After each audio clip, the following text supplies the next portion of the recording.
네, 안녕하세요. 파맥스입니다. 이번 2023년 4회 약사 예비 시험이 얼마 전에 끝났죠? 그리고 이제 결과 발표도 진행이 되었습니다. 이제 그 결과 발표로 인해서 어떤 약사님들은 또 이제 기쁨 속에 계시기도 하고, 또 어떤 약사님들은 열심히 준비하셨는데 불구하고 이제 불합격으로 인해서 깊이 실망하시고, 또 다시 내년 시험을 위해서 또 1년을 어떻게 공부해야 되나 하고 이제 고민에 시름에 빠져 있으실 것 같은데요. 그리고 이번 시험이 아니라 이제 내년 시험을 처음으로 치를 예정이신 약사님들은 이번 결과 발표를 보면서 고민에 빠지신 분들도 많이 계실 거예요. 이제부터 어떻게 준비하고 또 어떤 방법으로 공부하는 것이 가장 좋은 방법일까? 이런 것들 때문에 이 한국 약사 예비 시험 준비하는 것이 뭐 아시겠지만 생각보다 상당히 좀 어렵습니다. 정보도 부족하고 자료도 부족하고 또 대부분의 과목들이 이제 상당히 생소하거나 낯설기 때문이겠죠. 그리고 또 학원의 힘을 빌리자니 생각보다 또 이제 높은 비용, 등록 비용으로 인해서 불가피하게 어려움 속에서 독학으로 하시는 분들도 계실 텐데요. 오늘 설명에는 일단은 이제 독학으로 준비하는 약사님들을 포함해서 설명의 참석만으로도 준비에 어느 정도라도 도움이 될 수 있도록 준비를 해봤습니다. 오늘 설명회에서는 이제 파맥스 메인 튜터 선생님이고 이제 미국 약대, 한국 약대를 다 경험하셨고 이제 지금 서울대에서 박사 과정에 계신 김동준 선생님 모시고 진행하고자 합니다. 김 선생님 안녕하세요. 네, 안녕하세요. 네, 알겠습니다. 반갑습니다. 그러면 오늘 설명의 순서 잠깐 소개해 드리도록 할게요.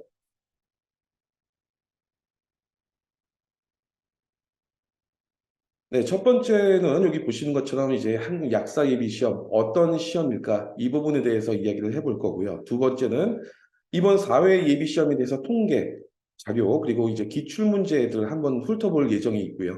세 번째, 그래서 약사 예비 시험이 해외 약사들에게 어려운 이유가 궁극적으로 무엇일까?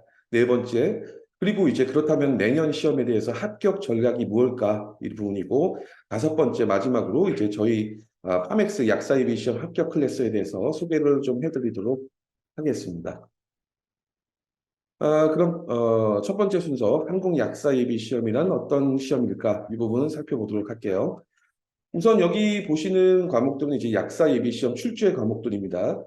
이 과목들 중에서 뭐 예를 들면은 여기 일본에 있는 합성학 기초는 뭐 해외 약대, 미국이나 영국이나 해외 약대에서 보통 올가닉 케미스트리, 올고라고도 하죠. 과목과 거의 흡사하지만 또 다른 부분들이 있을 수 있고 2번부터 보시는 이제 합성학, 의학화학, 분석학, 물리학학, 예방약학, 생약학, 품질 제조, 약물행정, 약국 실무 실습 여기 노란색으로 쳐져 있는 부분들까지가 해외 약대에서 전혀 또는 거의 배우지 않았던 완전히 생소한 과목이라고 볼 수 있을 것 같고요. 11번부터 약간 보라색이죠. 인체 병태 생리학, 생화학, 뭐 약품 미생물학 17번까지 과목들은 그래도 해외 약대에서 어느 정도 좀 많이 유사하거나 어느 정도 생소하지 않고 좀 낯이 있다. 이런 부분들에 대한 과목일 것 같아요. 그래서 전체 과목들로 볼 때 이제 17개 과목 정도로 볼 수 있을 것 같은데 이 중에서 무려 10번까지 10개 과목 정도가 해외 약사들에게 완전히 생소한 과목이다. 처음부터 다시 시작해야 하는 과목으로서 굉장히 부담감으로 작용하는 과목들이죠. 그래서 이 부분들을 좀 더 볼 건데요. 이 지금 이 보시는 것처럼 여기서부터는 이제 뭐 의학과학이라든가 이런 과목들 예비 시험에 출제되는 과목들이 일단은 가장 응시생이 많은 미국 약대, 미국 약사, 미국 약대를 기준으로 봤을 때 이게 주로 어떤 과목들인지 이 부분에 대해서 김 선생님께서 설명을 좀 드리도록 하겠습니다. 김 선생님 부탁드릴게요. 네, 이제 의학과학 같은 경우는 한국에서 보통 처음에 유기화학, 합성학 기초라고 여기서 부르더라고요. 그래서 유기화학 그리고 합성학, 의학과학에 이르면서 공부를 하게 됩니다. 처음에 합성학 같은 경우는 이제 보통 기본 이론들, 그러니까 합성학이 아니라 죄송합니다. 유기화학 같은 경우는 기본 이론들, 그리고 합성학은 그걸 어떻게 활용을 했는지, 의학화학은 이렇게 합성된 약물들이 효능과 어떠한 그 구조와 상관관계가 있는지를 배우게 되고요.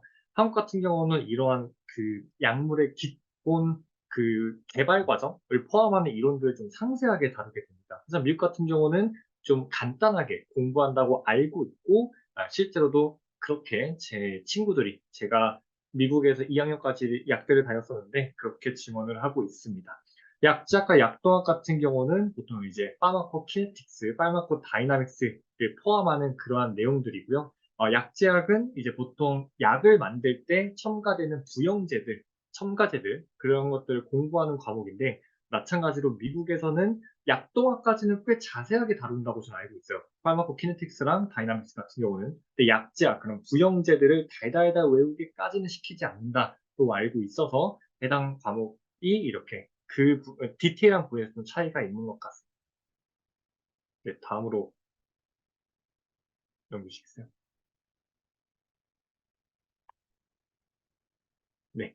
예방약학이랑 독소학 같은 경우는 보통 미국에서는 톡시콜로지라고 이렇게 설명을 하고 있는데 한국은 예방약학이라는 과목 안에 독성학이 한 단원으로 들어가 있습니다.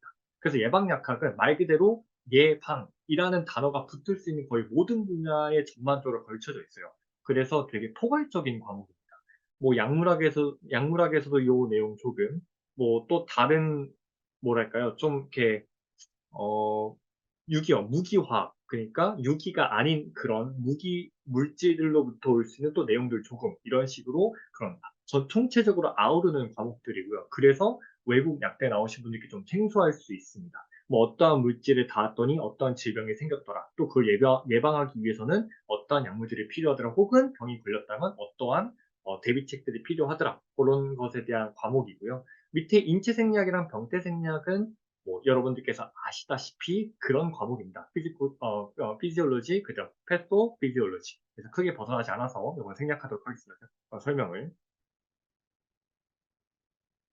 네, 약품 미생물학이랑 면역학 같은 경우는 우리나라에서, 그러니까 오히려 미국에서 더 자세히 다룰 거예요. 뭐 미국에서는 이뮤놀로지, 바이올로지, 뭐 안티인펙티스 혹은 마이크로 바이올로지 뭐 이런 식으로 다루고 있는데 한국은 대부분 그 포커스가 초점이 그 미생물의 종류들 그리고 그 미생물이 어느 군에 속하는지 그리고 그 미생물에 감염이 됐을 때 어떻게 치료해야 되는 항생제가 뭔지 요것에 좀 초점이 맞춰져 있어요. 그래서 면역학 쪽에 관련된 그 뭐 있잖아요.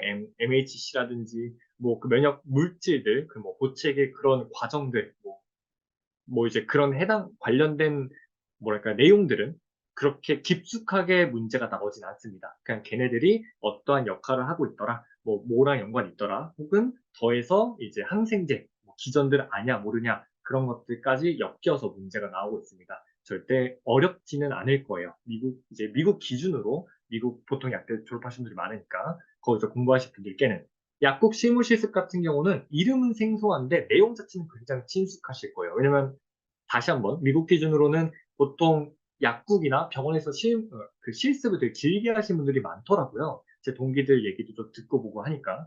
그래서 그런 곳에서 실습을 하셨던 분들은 이제 실제로 약이 어떻게 처방이 나는지, 뭘 검토를 해야 되는지, 어떤 부분에 주의해야 되는지, 어떤 사이드 이펙트가 좀 크리티컬한지 그런 내용들을 다루고 있기 때문에 사실상 약물 치료학과 거의 궤를 같이 해요. 그래서 약물 치료학을 잘 하시는 분들 입장에서는 약국 실무 실습이 크게 문제가 되지 않습니다. 그래서 걱정을 크게 할 과목은 아닙니다. 약국 실무 실습은.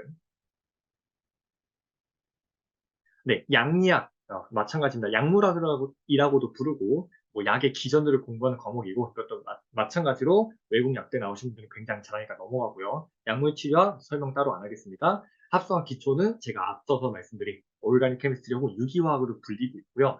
이것 같은 경우는 이제 뒤에서 더 그 기출들 보면서 설명을 드릴 텐데 여기서 간단한 언급을 하면은 그 과목을 전공한 사람 입장에서 이제 저는 이제 합성학 기초 혹은 유기화학을 대학원에서 그리지 스쿨에서 전공을 하고 있는데 바라봤을 때 문제들 자체의 난이도 높지가 않아요. 근데 그 난이도가 어디서 오냐면은 여러분들은 대부분 아마 1, 2학년 때 잠깐 맛보기만 하고 넘어갔을 거예요. 미국 같은 경우는. 그래서 거기서부터 오는 생소함 자체가 난이도로 반영이 돼요.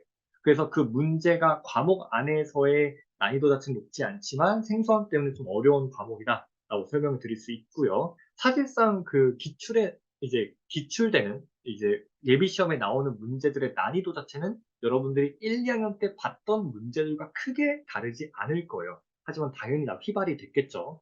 그거를 좀 컴팩트하게 설명을 드릴 예정이고 강의 드릴 예정이고 양품 생화학 같은 경우는 이제 바이오케미스트리라고 불리고 요건 또 아마 여러분들께서 1, 2학년 때 공부를 좀 하고 많이 휘발됐을 건데 한국 같은 경우는 그 회로들 예, 뭐 글라이콜라이시스라든지 크랩사이클이라든지 전자 전달계라든지 아니면 아미노산 생합성 혹은 분해 과정까지 그런 것들 좀 상세하게 다루고 있습니다. 또한 그 부족했을 때 그 중간 회로 단계에서 그 각각의 물질들이 부족했거나 과잉됐을 때 어떤 질병들이 오는지 그것까지 연결이 되는 그런 과목이라고 생각을 해주시면 됩니다.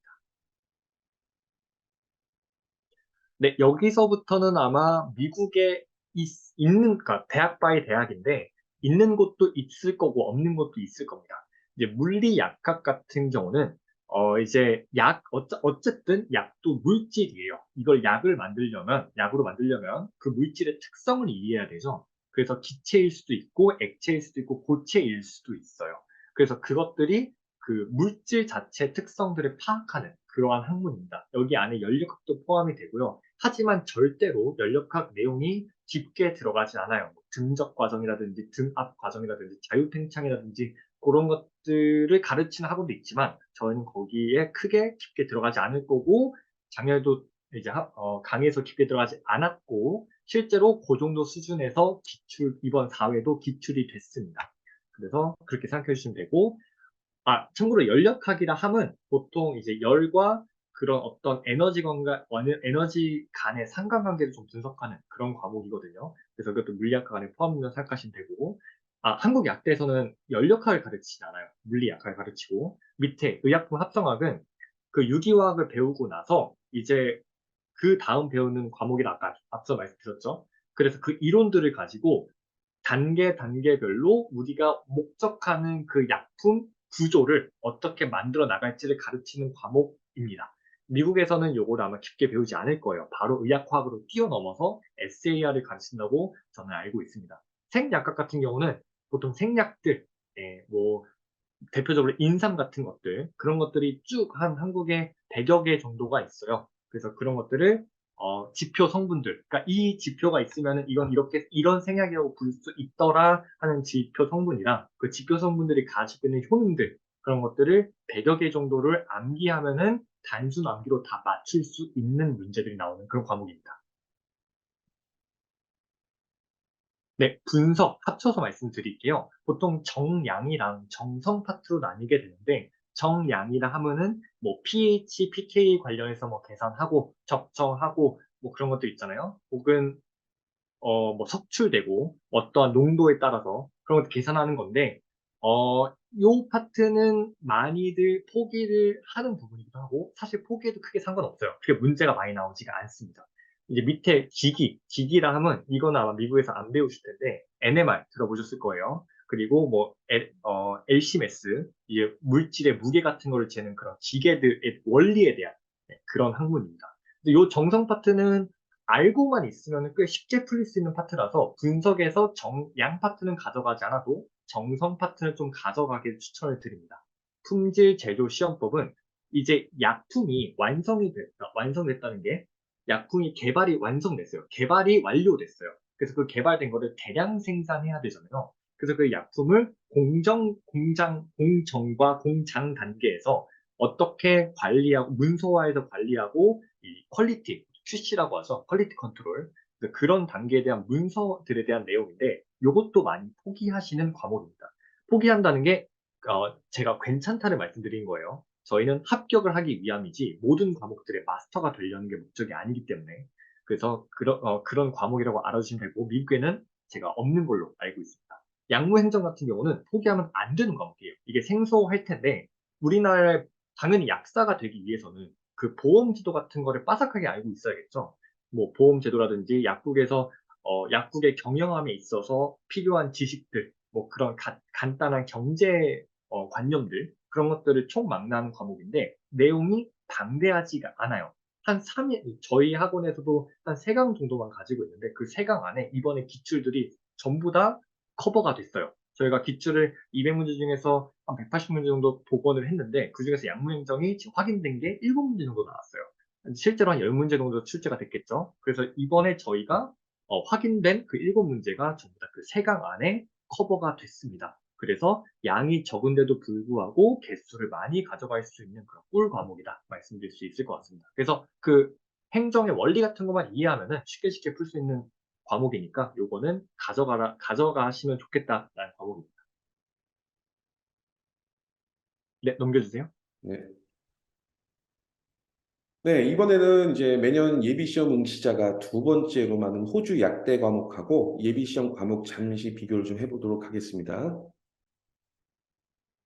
미국 약대에 비해서 이제 호주 약대의 경우에 이제 약대 이수 과목 명칭이 조금 다르죠. 여기 보시는 것처럼 그래서 호주 약대 과목만 봐서는 이것이 어떤 과목을 말하는 것이 이제 알기가 굉장히 좀 어렵습니다.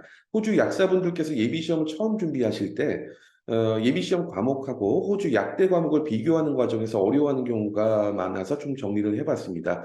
이 호주 약대 과목은 시드니 약대를 기준으로 정리를 했고요. 여기 보시는 것처럼 뭐 휴먼 바이올로지나 피지올로지나 이런 부분들은 거의 비슷하죠. 근데 여기서부터 좀 달라지죠. 약제약 같은 경우에 여기 그 포뮬레이션부터 좀 붙어 있고 여기도 이제 그냥 단순하게 바이오 케미스트리라고 표현 안 하고 좀 더 복잡하게 돼 있죠. 약동학도 그렇고. 그래서 이제 일반적으로 이렇게만 봤을 때는 뭐 영문 과목명과 이제 한국 과목명이 비슷하기도 하지만 틀린 것들이 굉장히 많이 있죠. 이제 여기 없는 예비 시험 과목들은 이제 결국 호주에서 이수하지 않는 과목들이다. 이렇게 볼 수 있을 것 같고, 여기 슬라이드에 약사 예비 시험 과목과 함께 있는 과목들도 이제 미국 약대에서 거의 흡사하게 내용이 많이 다른 경우가 많이 있습니다. 그래서 호주 약대 졸업하신 호주 약사님들 역시 예비 시험 공부를 시작하는데 초반에 많이 힘든 건 이제 마찬가지일 거라고 보여집니다.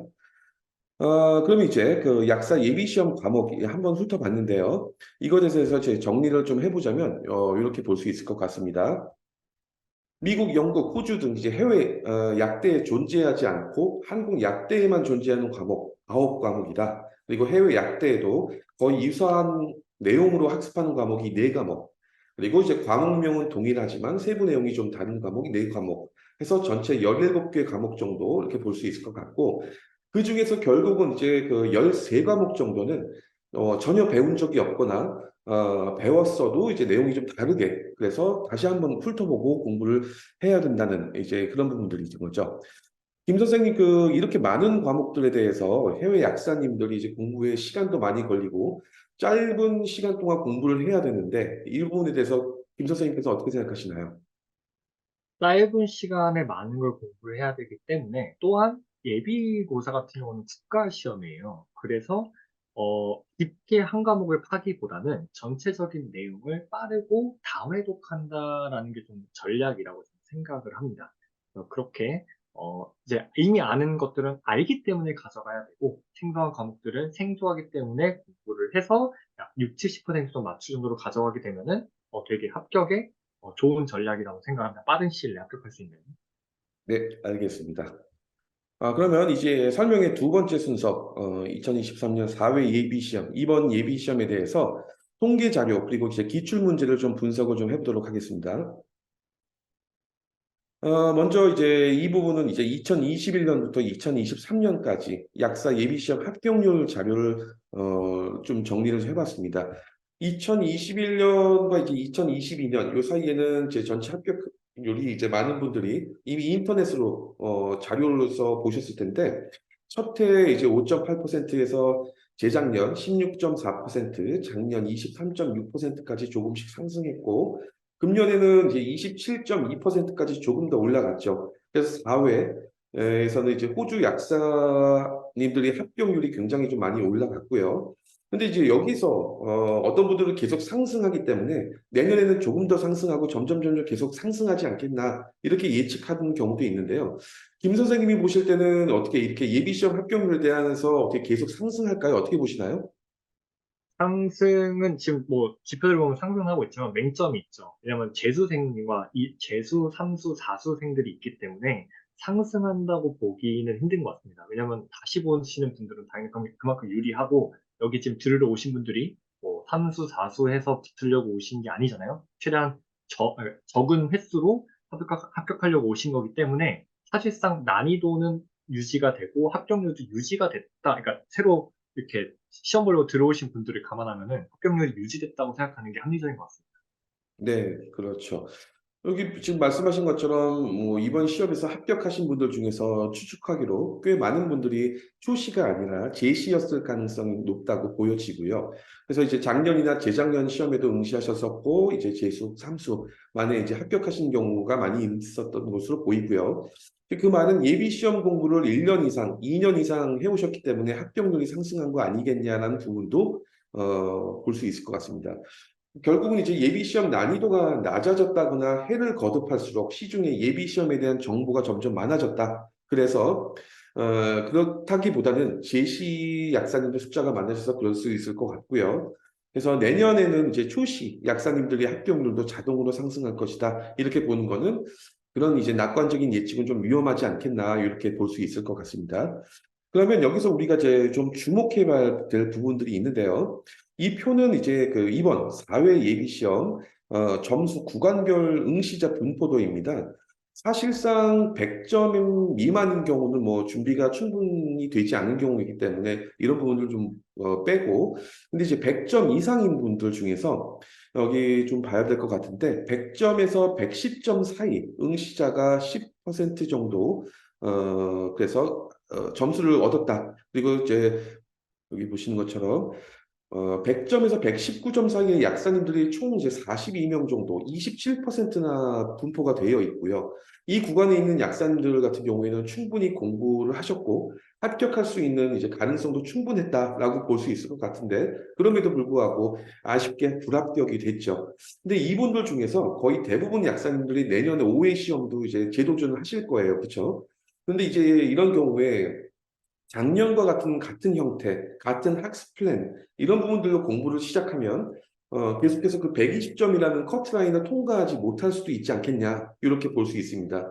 뭐 예를 들면은 제가 아는 어떤 영어권 국가를 말씀드리지 않겠지만 영어권 국가의 약사님이 계신데 이분 같은 경우에 2021년도부터 시험 준비를 하셨었는데 정말 열심히 했고 제가 옆에서 봐서도 정말 짠할 정도로 정말 열심히 하셨고 매번 이제 모의고사 할 때마다 만점을 받으셨던 분들인데 2021년도에 110점대 한 번 나와서 불합격이 되셨고 2022년도에도 동일하게 110점대가 또 나오셔서 불과 몇 문제 차이로 2년을 연속으로 불합격이 되셨어요.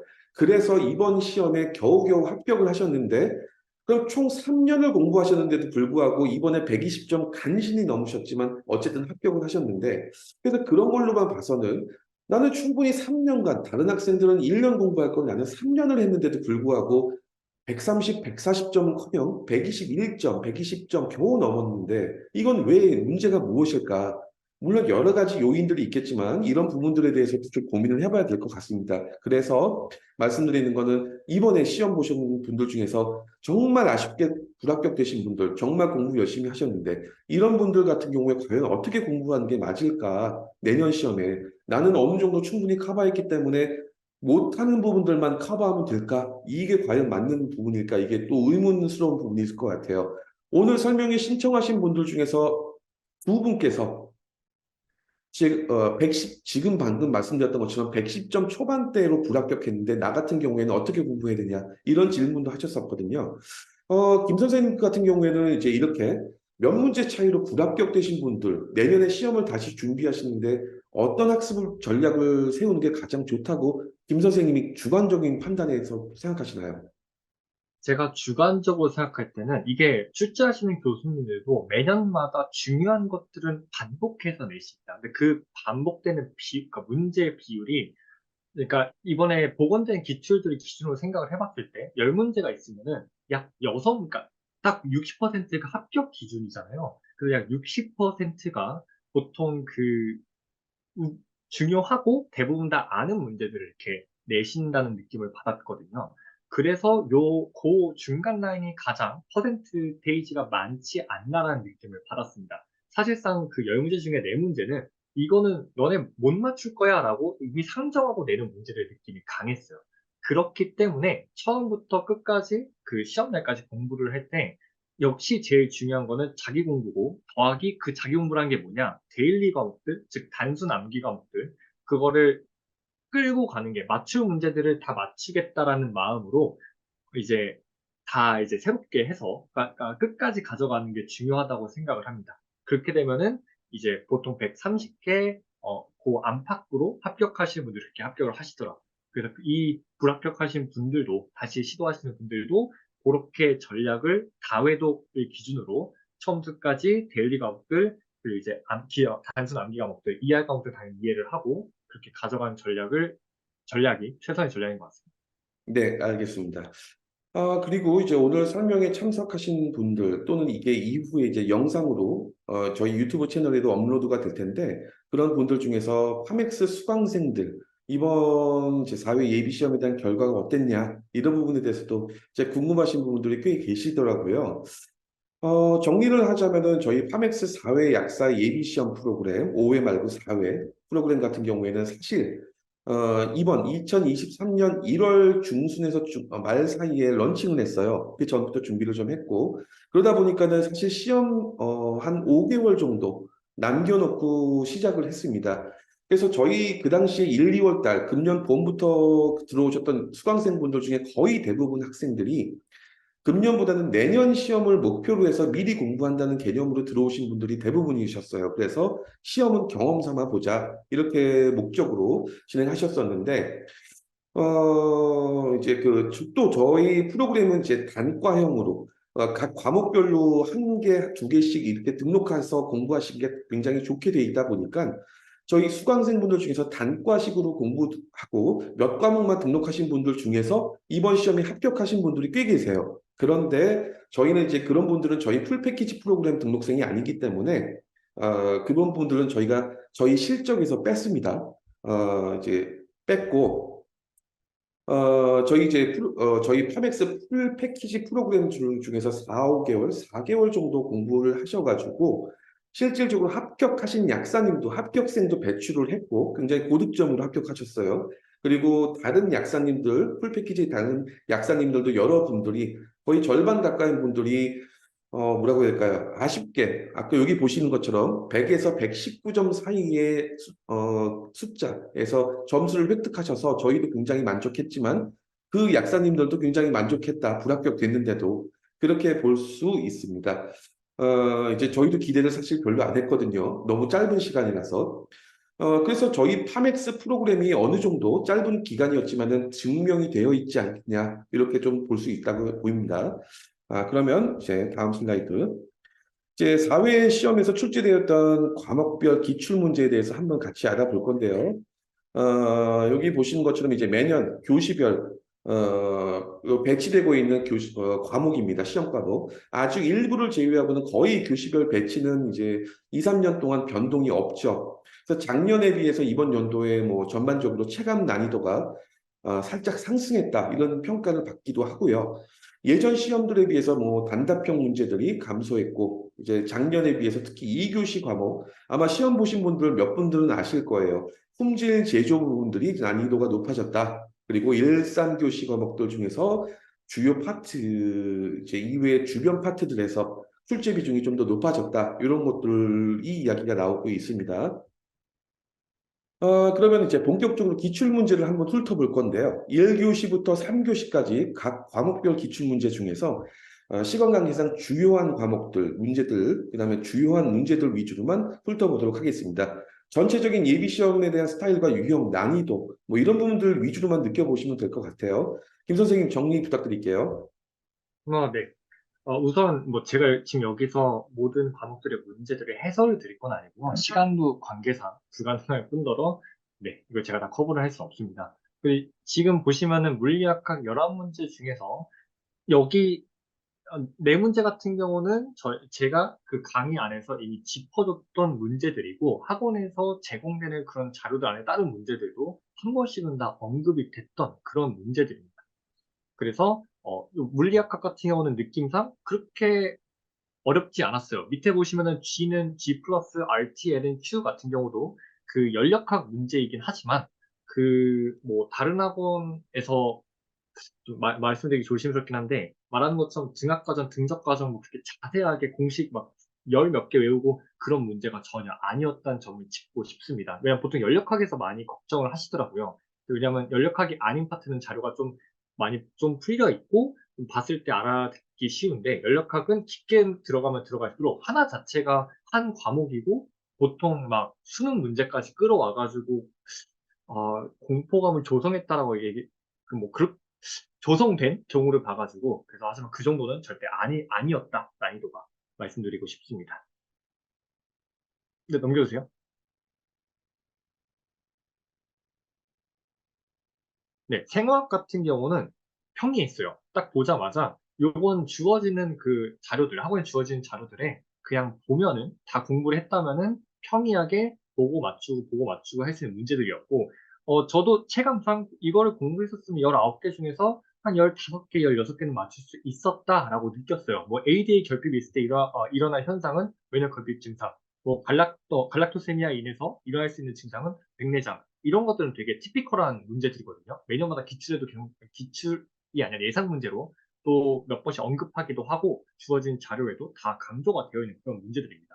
전화를 이용해서 단백질 분리하는 방법은 전기연기법 이런 것도 그 생화학 실험 파트 쪽이긴 한데 그냥 간단하게 보고 풀 수 있는 그런 문제들입니다. 그래서 생화학도 난이도가 높지가 않았어요. 제가 느끼기에는 그냥 평이했다, 중상 정도였다고 저는 느꼈습니다.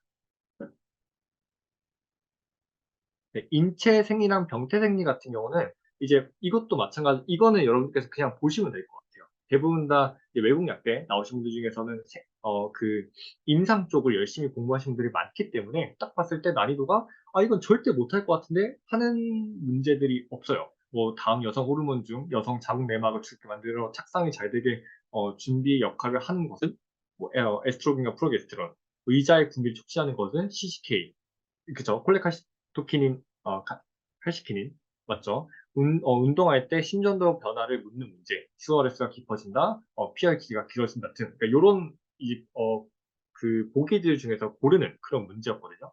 그래서 요것도 이제 이러한 과목들이 외국에서 오신 분들이 전략 과목으로 가져가야 되는 과목이죠. 여기서 틀리면은, 합격에서 좀 멀어질 수 있어요. 왜냐면은 여기서 벌어놓은 개수들을 가지고 뒤에 기초 그 이론 과목들, 화학 과목들에서 벌어야 되거든요. 그래서 뭘 알고 뭐 다음 중 혈 3타 조절을 하는 승부는 알부민 너무 간단한 문제들이잖아요. 그래서 이것도 난이도가 그렇게 높지 않았음을 전 느꼈어요. 그래서 한 7, 8개 맞추고 갈 수 있지 않았나 싶습니다. 네. 생략학 같은 경우는 지금 12문제가 있는데 이 12문제 중에서 주어진 자료만으로 풀 수 있는 문제가 대신 그 주어진 자료라는 게 되게 많아요. 그래서 제가 아까 데일리 과목이라고 언급을 드렸는데 그 데일리 과목 안에도 포함이 되어 있어요. 그래서 이 생략학은 120개 정도가 되는데 그거를 매일매일 뭐 2개, 3개씩 이렇게 암기를 하셔야 됩니다. 암기한다는 뜻이 영어 단어처럼 요거는 요거 이렇게 외우는 게 아니라 생략학 하나당 지표 성분, 앞서 말씀드렸었죠. 지표 성분이 있고 지표 성분이 가지고 있는 뭐 효능들이 있고 그래서 그거를 다 외웠을 때 요 12개 중에서 10개는 그냥 맞출 수 있어요. 1초, 2초도 안 돼서 탁탁탁탁 짚고 넘어갈 수 있는 문제들이거든요. 이 중에 2개가 제가 보지 못한 건데 이제 그 외의 것들은 저희 파맥스의 그 다른 강사님께서 직접 강의 안에서 커버를 했다라고 알고 있습니다. 그래서 생략학도 공부를 성실하게 했다면 개수를 가져갈 수 있었던 과목으로 말씀드릴 수 있을 것 같습니다. 여기서도 10개를 맞췄다 가정을 할게요. 제가 지금 가정을 드린 이유가 이렇게 해서 끝에 나오는 개수가 대충 이제 합격권이기 때문에 제가 지금 언급을 드린 겁니다. 네. 미생물 면역 같은 경우는 보시면은 전체적으로 어떠한 그 물질들, 그러니까 그 면역계에 관련하는 물질들의 역할이라든지 아니면은 지금 보시면 타클리무스라든지 바실리지맙이라든지 뭐 이런 그 면역 관련된 약들의 기전들 있죠. 그런 걸 물어보고 그 현기성 그램 마이너스 균은 뭐 리케치아 살모넬라 그러니까 종류를 물어보는 거죠. 무슨 군에 들어있냐. 뭐 이런 것들을 물어보는 거고 뭐 이것도 공부를 성실하게 했다면 그 난이도가 높지가 않아요. 보통 이렇게 자료 안에 다 써져 있던 것들이고 성실하게 했다면 15문제 중에서 뭐 많이 틀렸으면 11문제, 뭐 많이 맞았다면 13문제까지 정도 맞출 수 있다는 느낌을 받았습니다. 네, 의약품 합성화 기초, 의약화 여러분들께서 가장 뭐랄까요? 그러니까 어차피 개수는 그러니까 여기서 1점을 맞으나 저기서 1점을 맞으나 똑같다고 느끼는데 이걸 많이 걱정하시는 분들이 계시더라고요. 그래서 좀 더 자세하게 말씀을 드리겠습니다. 제 전공 과목이고 제가 맡고 있는 과목이기도 하고요. NaH 반응했을 때 생성물은 요거 유기화학 원, 그러니까 제가 합성학 기초를 제가 유기화학인데 위에 붙어서 유기화학이라고 언급을 드릴게요. 유기화학 원에 나온 내용이고 사이클로헥세인을 의자로 표현해서 만든 것은 유기화학 원, 가장 기초적인 내용이고요. 약 개발 방법을 맞지 않는 거 몰레큘러식 보여주는 두 문제, 요거는 의학화학 내용입니다. 카빈 첨가 반응 문제라고 이제 복원이 됐는데 이거 사이먼 스미스 반응이라고 그 유기화학 원에 나온 문제고요. NaH 위에 똑같은 문제네요. 이상 반응이 일어나는 식을 아마 저기 NaH 같은 경우는 구조가 달랐을 거예요. 여기다가 NaH를 쓰는데 어떤 구조다가 그 주어지는 구조가 달랐을 겁니다. 이상 반응이 일어나는 식을 고르는 문제. 이것도 이제 의학화 쪽 문제인데 이건 이제 일상 반응, 이상 반응 구별해가지고 제가 강의 안에 설명해놨어요. 이거 그냥 단순함계 하셔라. 그러면은 바로바로 볼 수 있다. 이건 그대로 제가 언급된 거 나왔었고요. L-도파 몰레큘 고르는 문제. 요것도 의학화 문제입니다. 지금 세 문제 나왔죠? 그래서 저것도 제가 여러분들 요거는 중요한 구조기 때문에 알고 계셔야 됩니다라고 언급드렸던 그 구조 똑같이 나왔습니다. 이프라트로피움 보기를 제공하고 제가 그래서 니오라 적혀 있는 거는 제가 유기화학 원에서 언급을 했지만 이프라트로피움 저 내용은 언급이 안 됐어요. 그래서 저거는 틀려도 괜찮은 문제예요. 네, 저거 한 개 틀린다고 합격을 못하거나 하지 않기 때문에 아유파 이건 명명법 문제죠. 요거는 맞춰야 되는 문제죠. 유기화학 원에서 가장 기초적으로 그냥 이름 명명하는 거, 또 강의 안에 들어있던 문제고요. 넘어가겠습니다. 네, 그래서 뭐 BR2, CHCl 저것도 유기화학 원에 있던 문제고요. 클라이젠 리어레인지먼트, 이건 고리 협동 반응, 유기화학 원에 있던 문제고요. 방수구 맞추는 문제, 이것도 고리화 반응 문제여서 고리 협동 반응 문제여서 원에 있던 문제고 로빈슨, 디에크만, 마이클, 그 클라이젠, 리포마스키는 제가 합성학 쪽에서 합성학 기초 말고 유기화학 말고 합성학 쪽에서 언급을 드렸는데 버리라고 말씀드렸어요. 하지만 저거 하나 몰랐다고 풀지 못하는 문제는 아니었습니다. 왜? 로빈슨, 디에크만, 마이클, 클라이젠까지 전부 다 유기화학 2에서 언급을 드렸기 때문에 반응을 맞추는 문제 2, 2번 이것도 유기화학 1이고요. 이상대에서 하는 것 이거는 의학화학 문제고요. 5문제입니다. 난록선, NABH 반응 이건 합성학 문제입니다. 합성학 전략은 제가 뒤에서 설명을 드릴 겁니다. 그리고 밑에 이것도 유기화학 1, 그 밑에 NaH 또 나오네요. 유기화학 1. 마지막 이건 의학화. 그래서 보통 의학화 한 6, 7문제 나오고 합성 기초가 10대 문제 정도 나왔고요. 합성 기초 유기화. 합성 같은 경우는 한 두세 문제 나온 느낌인데 여기서 내용을 숙지만 되어 있다면 그러니까 막 어려운 문제를 막 깊다 파는 것이 아니라 깊게 파는 것이 아니라 좀 그 유기화학 원투 내용들이 언급이 되어 있다면 풀만한 문제들이 24문제 중에서 의학화학 내용이 좀 많거든요. 그거를 다 버렸어도 20문제 정도 맞출 수 있었다라는 평을 드릴 것 같습니다.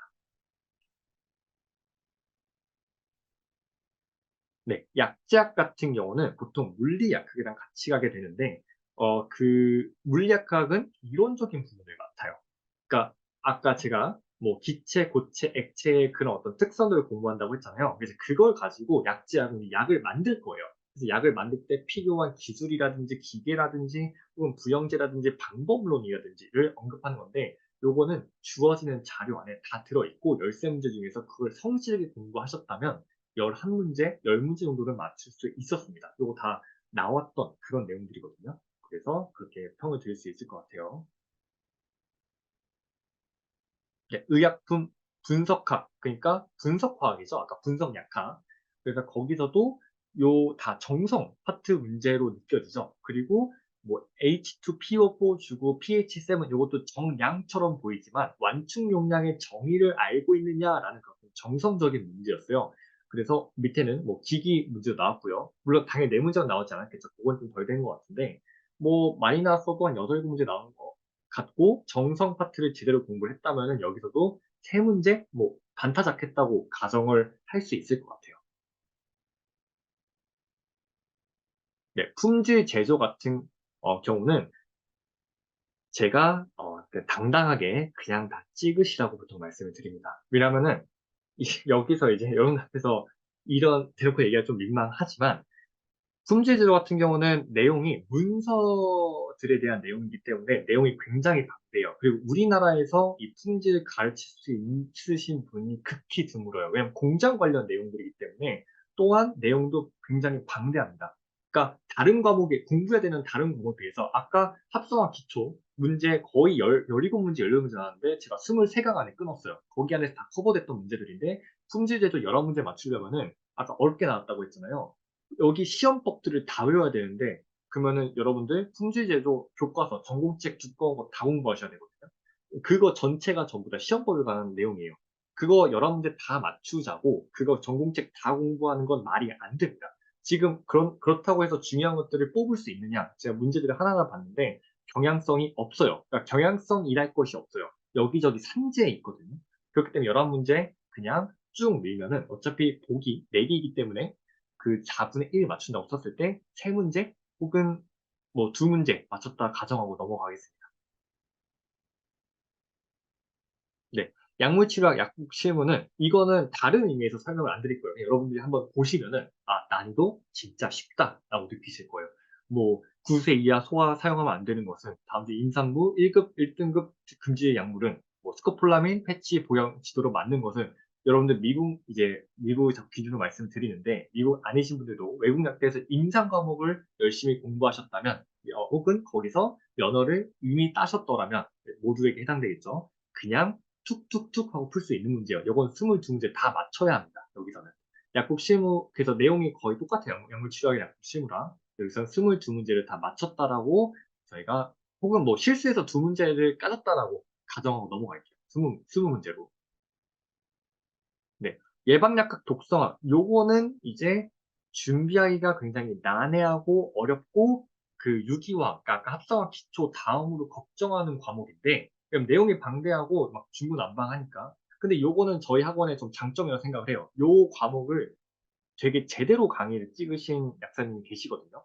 이 16문제 중에서 11문제가 되게 많은 거예요. 16문제 중에 11문제가 그 준비된 자료에서 나왔다는 건 되게 많이 나온 겁니다. 여러분 나중에 공부해보시면 아시겠지만 내용이 일관성이 없어요. 그러니까 합성학 같은 경우는 스토리가 있거든요. 처음부터 끝까지. 근데 예방약학 같은 경우는 일관성이 왜 이거 위험하고 저거 위험하니까 요거는 먹으면 안 돼. 저거 먹었을 때 어떤 병에 걸렸으니까 요거 써야 돼. 그러니까 그냥 이게 내용이 전부이기 때문에 일관성이 없고 그걸 커버한다는 것 자체가 되게 대단한 전 강의라고 생각을 해요. 그래서 그 강의 안에서 11문제가 출제가 되었고, 그 11문제 중에서도 요거 무조건 나옵니다. 강조했던 거 4문제가 여기 지금 노란색으로 표시되어 있는 이런 뭐랄까요. 표시되어 있는 문제들입니다. 그래서 11문제 다 맞췄다는 가정을 하고, 나머지 5문제에서 찍어서 한 문제 맞췄다는 가정을 할게요. 12문제라고 맞췄다 가정하고 넘어가겠습니다. 네, 양리학 요것도 제가 크게 언급을 안 할게요. 그냥 보시면은 임상 쪽 좀 충실히 공부했다면 다 맞출 수 있는 문제들입니다. 이것도 9문제 다 맞췄다라고 가정하고 넘어가겠습니다. 잠깐 뭐 보시고 넘어갈게요. 양무행정. 자, 네, 넘어가도 될 것 같습니다. 돌아와서 뭐 다시 보시면 되니까. 양무행정 같은 경우는 7문제가 나왔는데 이 중 6문제가 그 세 강의 안에 다 언급이 되었어요. 개수치기 되게 좋은 과목이죠. 그래서 짧지만 가장 필요한 강의가 아닐까라고 저는 생각을 하거든요. 왜냐면은 이 우리나라 좀 어디 뭐 그러니까 사실 양리학이라든지 약물 치료학이라든지 유기화학이라든지 이런 것들은 사실상 유튜브에서 조금 찾아보면 내용을 조금이라도 건질 수 있는데 약물행정은 그 조금도 건지기 힘들어요. 왜냐면은 우리나라 약국에 관련된 혹은 약학에 관련된 건강보험 정책을 정리해주는 유튜버라든지 그런 어떤 강사는 좀 찾아보기 힘들거든요. 그래서 근데 그거를 딱 세 강의 안에 압축을 해서 그 세 강의 안에 6문제가 다 나온 거라서 이거는 저희 학원의 강점이라고 생각을 하고 되게 개수치기 좋은 좀 꿀 과목이라고 생각을 합니다. 이것도 6문제 맞췄다라고 가정을 할게요. 그래서 요게 아마 마지막 과목이죠. 그죠? 네. 네. 그래서 이렇게 해서 제가 아까 가정했던 개수를 다 더하면은 딱 130개가 나옵니다. 이게 복원된 173개 기준으로 130개입니다. 이렇게 합격하는 게 전 베스트 스토리라고 생각을 하거든요. 앞서서 화학 관련 혹은 좀 아까 품질, 제조 같은 거는 다 합쳤을 때 반타작정도 하고 50% 정도 맞추고 그리고 임상 관련된 과목들, 생물 관련된 과목들은 8, 90%를 맞추면은 그게 딱 130개 정도가 됩니다. 이것도 173개 기준이어서 나머지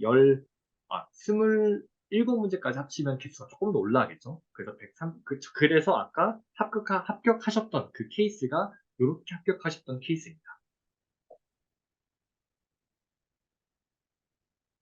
네, 그러면 지금까지 보셨던, 지금 뭐, 김 선생님께서 어느 정도 살짝씩 이제 계속 정리를 하면서 들어오셨는데, 전체적으로 이번 4회 약사 예비 시험에 대해서 총평 한번 부탁드릴게요. 네, 총평을 드리자면은 아까 했던 내용도 좀 반복이긴 한데 문, 통과를 못할 시험이 아니었어요. 만약에 다회독을 했고 단순 암기가 완벽했고 그리고 주어진 그 자료들이 완벽하게 숙지가 되었더라면은 아까 제가 말씀드린 전략으로 합격하지 못할 시험은 아니었다. 근데 제일 중요한 건 선택과 집중이에요. 그래서 여기서 말씀드린 선택과 집중이라는 거는 뭔가 내가 좀 부족한 과목들은 상대적으로 커 보이는 느낌이 있어요. 근데 사실 여러분들이 지금까지 계속 인상 공부해왔고, 미국에서 이렇게 확인해왔던 그런 과목들도 중요해요. 그것도 똑같이 1점이기 때문에. 그래서 그런 식으로 좀 전략적으로 다회독 공부, 얕게 다회독 공부가 되었다면은 충분히 합격할 수 있었던 시험이라고 생각이 되고, 1, 2, 3회까지 합쳐서 생각을 해보면은 5회도 비슷한 식으로 나오지 않을까 생각이 됩니다. 네, 알겠습니다. 감사합니다. 그러면 제 설명의 세 번째 순서입니다. 약사 예비 시험이 해외 약사들에게 어려운 이유가 무엇일까? 이 부분입니다. 이제 이전 슬라이드에서 다른 시험 과목들, 출제 문제들에 대해서 스타일 뭐 설명드렸기 때문에 지금 영상을 보시는 분들은 어느 정도 알고 계시겠지만 그래도 이제 보셨던 내용과 또 추가적인 이유 다시 한번 좀 정리를 해볼게요.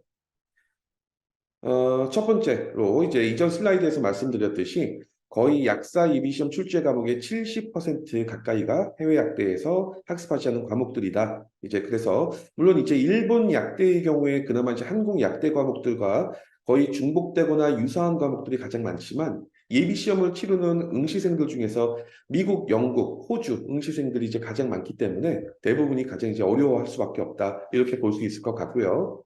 두 번째는 이제 시험 정보, 이거 다 내용 알고 계시는 내용들이긴 하겠지만 자료 구하기가 너무 어렵다. 그래서 이제 국시원에서 발표하는 시험에 대한 정보도 너무 한정돼 있고 이제 간단해서 그것만으로는 전혀 감이 오지 않는 상황이고 인터넷으로 찾아봐도 거의 대부분 학원들이 한정적인 정보 속에서 올려놓는 정보들이죠, 대부분이. 그래서 이제 약사 예비시험 공부 관련돼서 뭐 카카오톡 오픈 카페들도 있고 여러 군데들이 있는데 뭐 서로가 이제 서로 이제 정보만 원할 뿐 누군가가 핵심적인 정보를 올려주지 않죠. 이제 그렇기 때문에 별로 도움 안 되고 뭐 시중에서 구할 수 있는 자료들도 교재들도 이제 보통 이제 약사 국가고시용 아니면은 단순히 이제 한국 약대 과목들을 보충하는 원론적인 교재들입니다. 김 선생님, 그, 이제 이렇게 시중에서 구할 수 있는 뭐 출판사 뭐 있죠. 뭐 신일서적부터 해서 유명한 출판사들. 이제 그런 교재들만 갖고 만약에 공부를 한다, 독학하시는 학생들이, 어떤 상황이 발생할까요?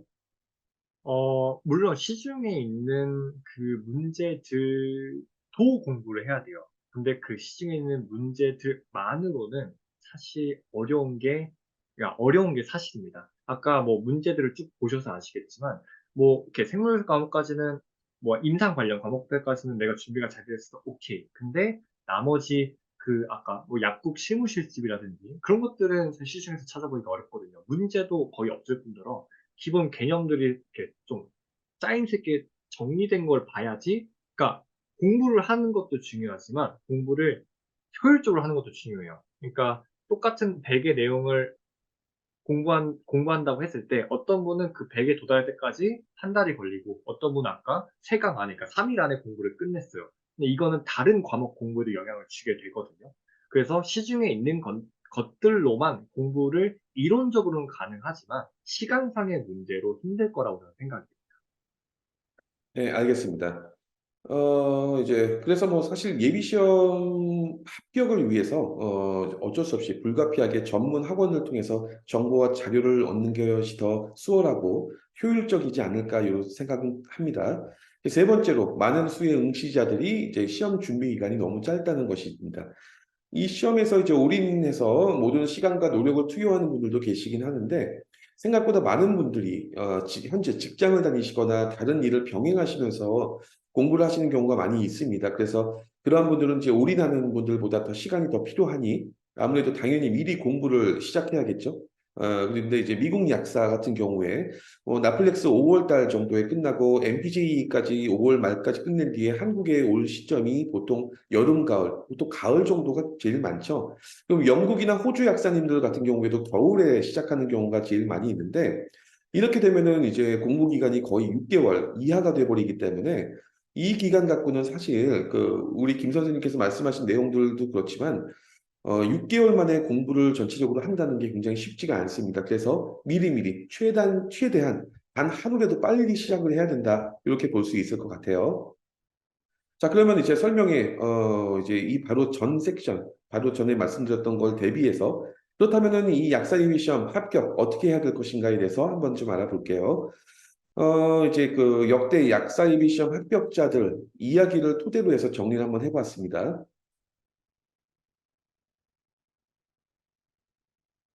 첫째, 여기 보시는 것처럼 이제 본인에게 주어진 시간, 그리고 과목별 난이도와 유형, 이런 부분들에 대해서 전략적인 과목 학습을 진행해야 된다. 이렇게 볼 수 있을 것 같고요. 앞서 말씀드렸던 것처럼 본격적으로 예비시험 준비를 한 이제 어느 시점부터 시작을 하는지는 약사님들 개개인의 상황에 따라서 다를 텐데, 예비시험 1년을 남겨두고 시작하시는 분들도 계실 거고, 9개월 남겨놓고 시작하거나 6개월 남겨놓고 시작하시는 분들도 계시겠죠. 하다못해 3, 4개월 남겨놓고 시작하시는 분들도 계시는데 이렇게 시험까지 남은 시간 그리고 본인이 과거 약대 이수 과목과 이제 예비 시험 간의 유사 과목이라도 현재 기준으로 학습 수준 등을 생각하면서 제대로 된 전략적 학습 플랜을 다시 짜고 시작을 해야 된다 이렇게 볼 수 있을 것 같아요. 남은 기간이 얼마 안 남았는데도 불구하고 10개월 전부터 준비했던 분들과 같은 학습 플랜을 짜면 또 안 되는 거고 그리고 또 남은 시간 대비해서 본인의 취약한 과목이 무엇인지, 자신 있는 과목이 무엇인지를 판단해서 선택과 집중의 전략, 이 부분이 굉장히 필요한 것 같습니다. 김 선생님, 이렇게 선택과 집중 전략에 대해서 시간이 많지 않을 때 주로 어떤 과목을 버리고 어떤 과목을 만점 받기 전략, 이 부분 가야 될까요?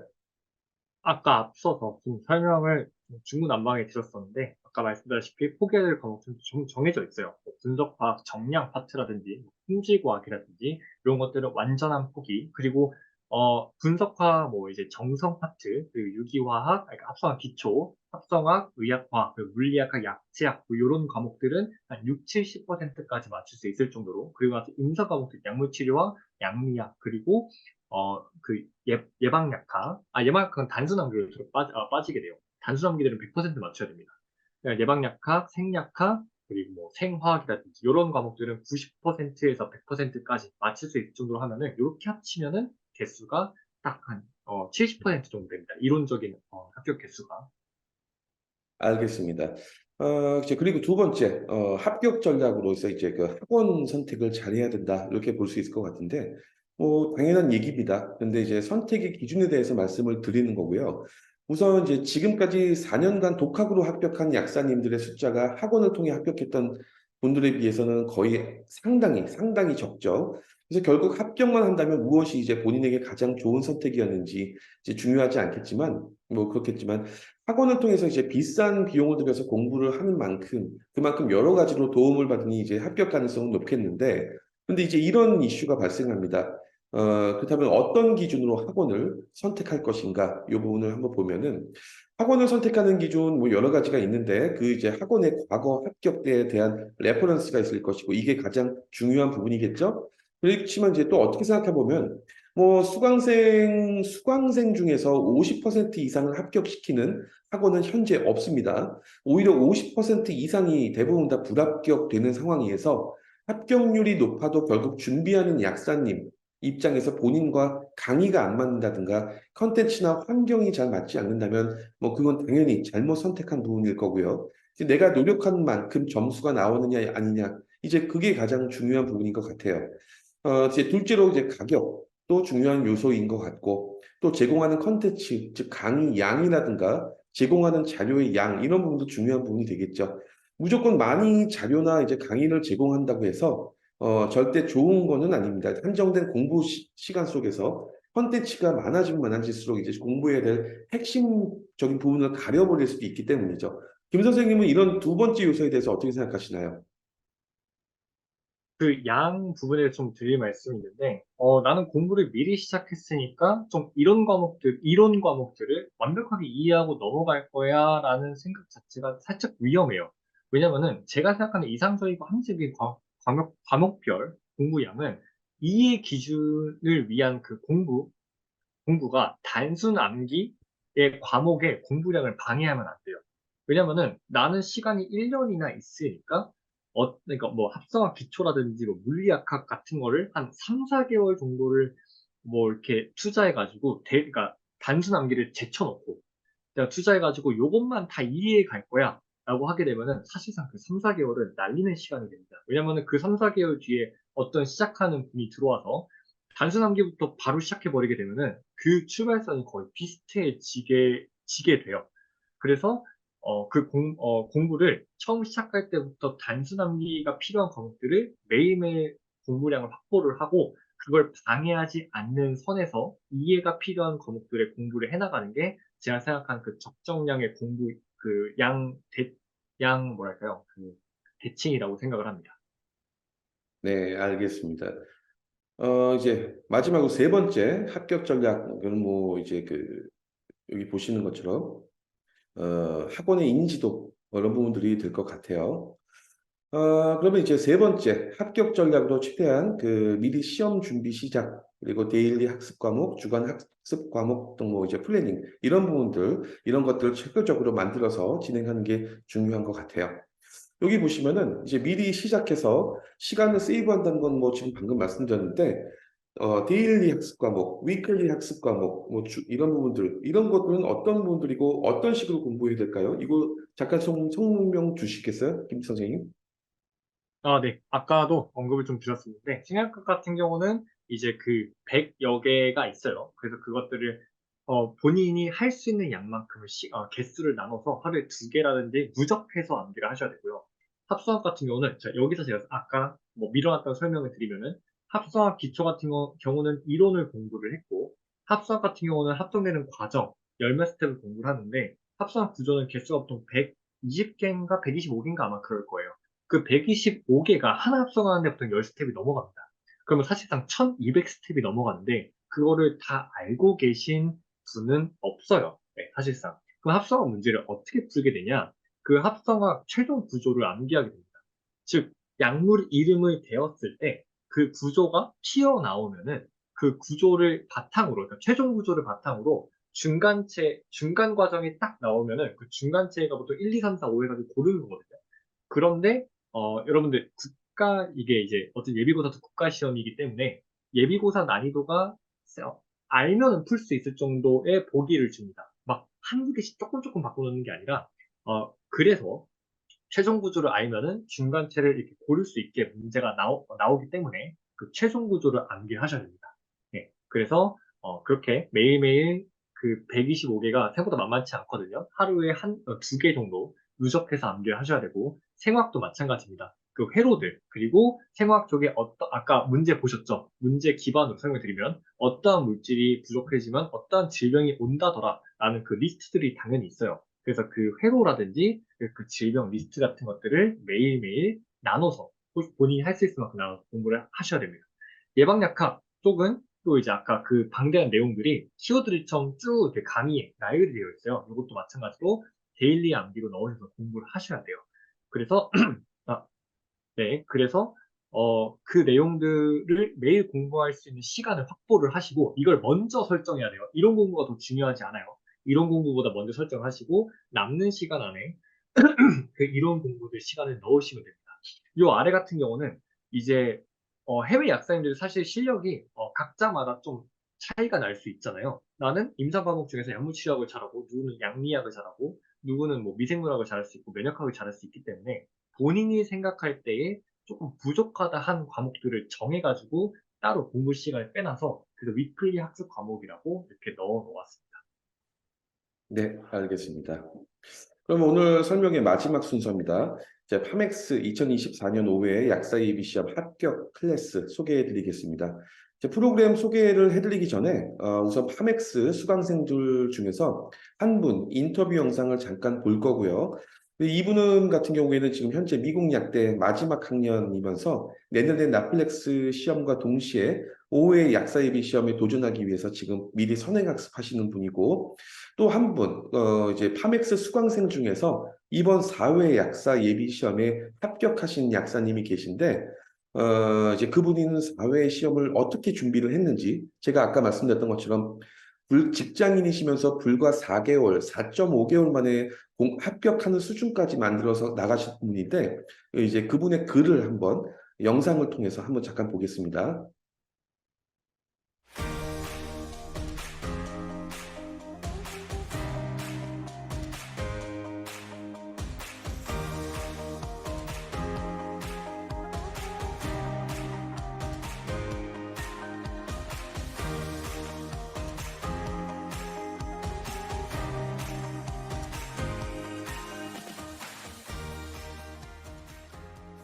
안녕하세요. 저는 현재 미국에서 약대를 다니고 있는 강현정, 영어 이름은 크리스티나고요. 그리고 지금 현재 6학년이고 본과로는 4학년입니다. 이제 마지막 학년이라서 로테이션을 현재 하고 있는데 로테이션 다 끝나면 나플렉스도 보고 곧바로 약사 예비 시험도 도전할 예정입니다.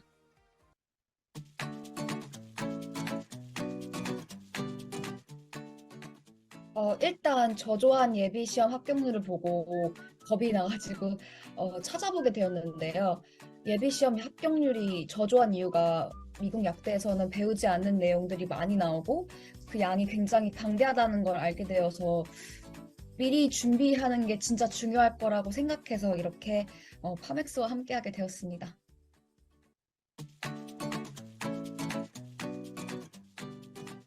저는 이제 5학년 중반부터 시작했는데요. 솔직히 좀 힘들었던 것 같아요. 일단 아시다시피 약대 생활 자체가 쉬운 게 아니다 보니까 병행하는 게 좀 어려웠는데 또 학교 시험도 많다 보니까 시간을 따로 내기 힘들어서 이게 지금 벌써 하는 게 맞나? 다른 사람들은 졸업하고 하는 경우가 많은데 해서 고민했다가 저는 사실 이제 나플렉스를 보고 바로 예비 시험을 보고 합격하는 게 그 목표이기 때문에 아시다시피 이제 약대 생활 자체가 힘들고 공부도 많이 했는데 졸업을 하고 또 공부를 한다는 것 자체가 제가 부담이 되었던 것 같아요. 그래서 이제 한 번에 다 끝내자는 마음으로 참고 이제 열심히 하고 있습니다.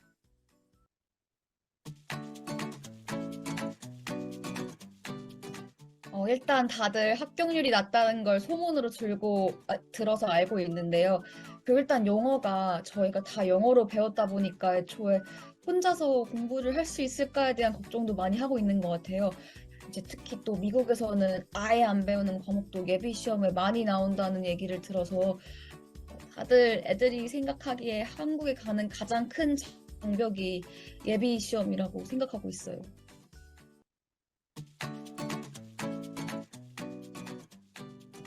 일단 가장 먼저 시작한 과목은 합성화 기초라는 과목인데요.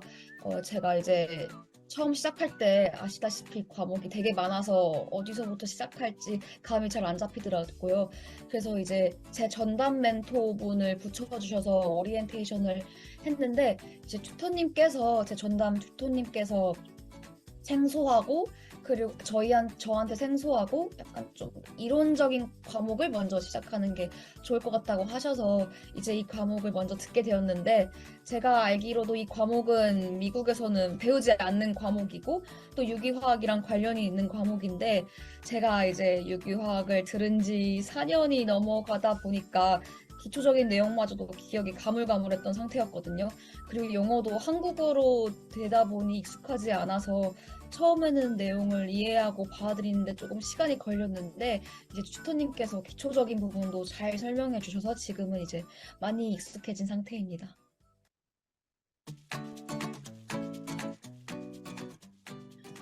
저희는 이제 미리 시작하고 싶어서 예비 시험 학원을 많이 찾아다니다가 이제 파맥스를 우연히 알게 되었는데 제가 이제 파맥스를 선택한 이유는 무엇보다 온라인 수업이라는 게 가장 마음에 들었고요. 왜냐면 저는 이제 미국에 계속 있으니까 온라인 수업밖에 들을 수 없는 이잖아요. 그리고 특히 이제 제가 선택한 이유는 가장 끌렸던 게 1대1 튜터링이랑 멘토링인데요. 튜터분들이 일단 다 예비 시험을 직접 준비하고 합격하신 분들이더라고요.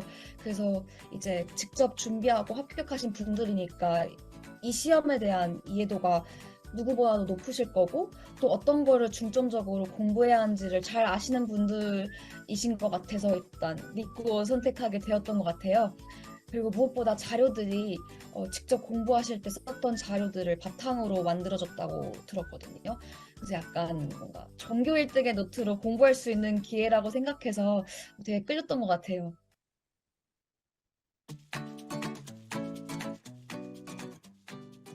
이제 튜터분들께서도 외국 약대에서는 어떤 내용을 배우고 어떤 내용을 이제 안 배우는지를 이미 아시니까 제가 어떤 부분이 약할지를 이미 아셔서 약간 제 눈높이에 맞게 설명을 해주셔서 더 이해가 잘 됐던 것 같아요. 특히 아까 제가 얘기했다시피 그 오리엔테이션에서 어떤 과목이 미국에서 배우는 어떤 과목과 유사한지도 알려주시고, 그렇기 때문에 이제 어떤 과목을 먼저 공부해야 하는지도 알려주셨고요. 이제 또 과목마다 어떤 방식으로 다르게 공부해야 되는지도 이제 직접 공부하셨다 보니까 잘 알고 계시더라고요. 그래서 그런 거에 대해서 잘 설명해 주셔서 시작하기가 되게 수월했고요. 그리고 제가 개인적으로 생각할 때 이제 예비 시험 같은 큰 시험에서 실패하는 원인은 대부분 멘탈 관리가 잘 안 되었을 때더라고요. 그런데 이제 튜터분들은 몇 년 전에 저였던 거잖아요. 이제 그 모든 난관을 직접 다 헤쳐나가신 분들이다 보니까 저 입장을 누구보다도 잘 이해해 주시고 약간 자기 일처럼 공감을 잘 해주시더라고요. 이제 그 당시에 튜터님들이 어떻게 극복했는지에 대한 막 현실적인 팁도 주시고 계셔가지고 저는 이제 끝까지 뭔가 멘탈 안 흔들리고 쭉 갈 수 있지 않을까 싶습니다.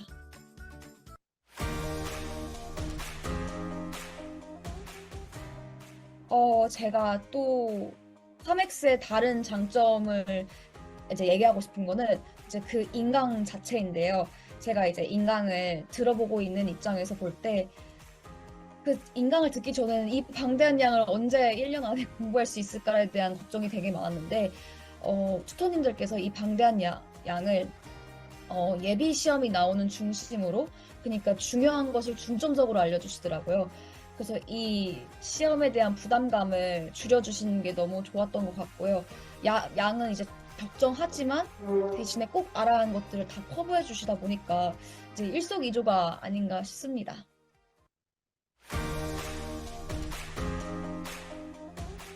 이제 제 개인적인 각오는 정말 약대 생활 솔직히 힘들었거든요. 정말 시험도 많았고 배우는 양도 많았고, 그런데 이제 이 힘든 약대 생활을 끝내고 이제 새로운 챕터인 한국 약사가 되고 싶어서 이제 다시 예비 시험을 공부하고 있는데, 저는 사실 약대 끝나고 졸업하고 또 1년을 예비 시험 공부를 하기 싫더라고요. 바로 이제 일을 하고 돈을 벌고 싶지. 그래서 이제 한 번에 끝내자는 마음으로 어, 로테이션도 힘들지만 이 공부도 같이 겸하고 있는 건데, 저는 이제 한 번에 끝내고 이제 멘탈 끝까지 흔들리지 않고 끝까지 가는 게 목표입니다. 한번 잘 해내겠습니다.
네, 잘 다 보셨나요?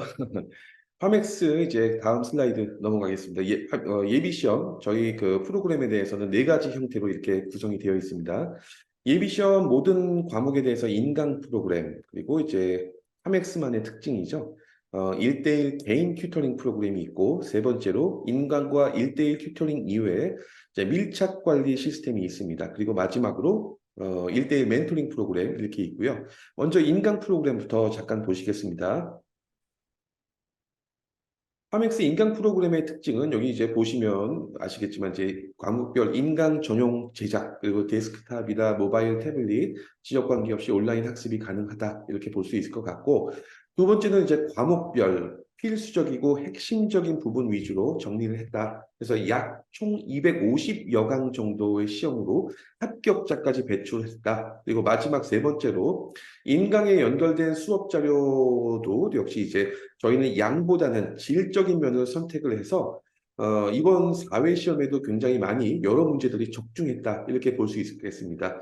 그리고 이제 각 과목별 모든 내용이 이제 그 A부터 Z까지 전체를 티칭하지 않고 이제 시험까지 남은 시간 12개월 정도 동안 가장 효율적으로 학습할 수 있도록 이제 3년간의 예비 시험 기출 문제를 분석하고 이제 가장 핵심적인 부분들 필요한 부분들 위주로 요약된 강의와 수업 자료를 제공한다. 이렇게 볼 수 있을 것 같습니다. 김 선생님, 그 이제 이전 슬라이드에서도 말씀 주시긴 했는데 다시 정리해서 파맥스의 이제 인강 가장 큰 특징에 대해서 한번 의견 부탁드릴게요. 가장 큰 특징이라고 하면은 이제 한 과목에 너무 매몰되지 않았다는 게 좀 차이점인 것 같아요.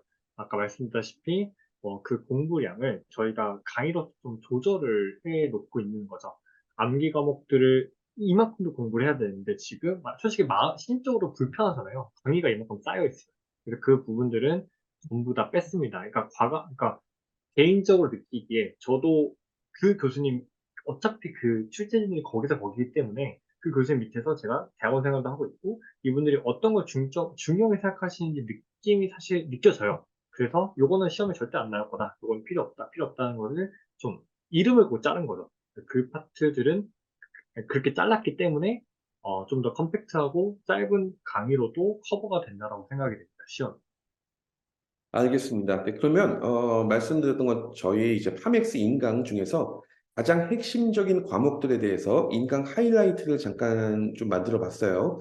많은 분들이 이제 인강에 대한 샘플도 또 궁금하신 부분들이 있어서 요약해서 좀 만들어 봤습니다. 함께 같이 보시죠. 자, 오존라이시스 제가 메커니즘 설명을 안 했어요. 첫 강의가 합성 김 키트 선생님 강의네요. 여전히 안 할 거예요. 필요가 없어요. 왜? 오존라이시스 너무 간단해요. 이중결합이 보인다? 툭 자르고 오 달면 돼요. 왜? 메커니즘 물어보는 문제는 안 나오니까. 한번 궁금하신 분들은 쓱 보면 되는데 이렇게 오각고리 구조를 만들게 된다 정도 아시면 되고 또 하나는 다이메틸, 설퍼 이렇게 이런 구조를 이제 이 오각고리를 찢으면서 이렇게 케톤 구조, 그러니까 케톤이 아니라 카보닉 컴파운드 두 개를 만들 때 사용하더라. 이거를 알아두시면 될 것 같습니다. 보시면은 이 오각 구조가 풀리면서 다시 리어레인지먼트가 일어나거든요. 그래서 요거가 메커니즘의 키 포인트들이라고 생각하시면 돼요. 요게 이제 이 구조를 찢으면서 이렇게 되거든요. 그래서 4번 크기 배제 크로마토그래피. 이는 고정상, 정지상으로 3차원 그물 구조를 가진 다공성 비이온성 궤를 이용한다. 그리고 이 크기 배제 크로마토그래피의 가장 큰 특징은 분자의 크기에 따라 분리합니다. 분자량의 측정에 이용을 해요. 그리고 분자량이 클수록 먼저 용출, 머무름 시간이 짧다. 그리고 용액의 극성과는 무관. A1, A2, AA1, AA2, AA3 계속 이어져 나가는 거죠.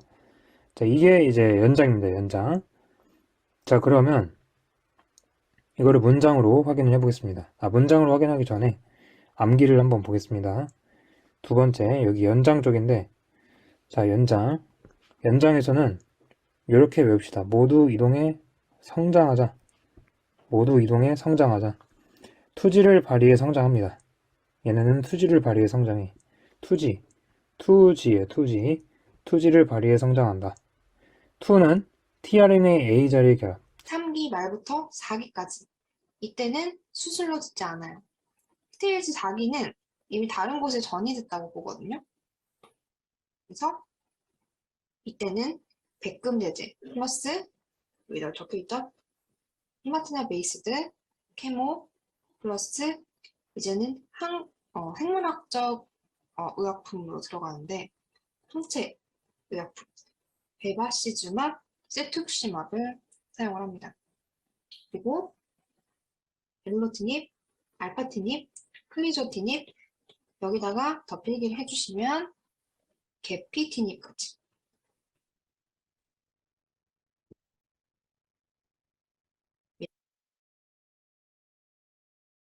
이라는 약물을 요 오른쪽 그림은 심장 근육 근절, 살코미어 근절에서 이제 수축력 변화시키는 약물의 모식도를 가져왔는데 첫 번째 수용체에서 나트륨, 칼륨, 소듐, 칼륨, ATPase는 강심배당체가 작용하는 부위죠. 디지탈리스가 이 부위를 억제하는 거고 그러면 이게 칼륨을 들어올리고 나트륨을 나가게 하는 건데 이걸 억제하니까 상대적으로 세포 내의 소듐 농도가 높아지겠죠.